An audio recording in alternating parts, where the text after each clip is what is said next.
Hey, how you doing? This is Steven from Douglas Roofing. We're here at 5018 Portsmouth Road, here to do this attempt to repair. We got our wind damaged shingle here, as you can see. We're gonna have to go up 2 rows, and we'll see if we can get this.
As you can see from attempting to do the repair, the shingle's above it.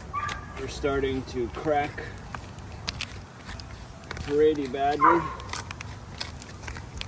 I would have to call this repair a fail, and what I'm looking at is these dark cracks that are happening when you go to repair. Even using the roof snake to lift it up, it's still cracking pretty badly. So I would say this roof is not repairable. Thank you for your time.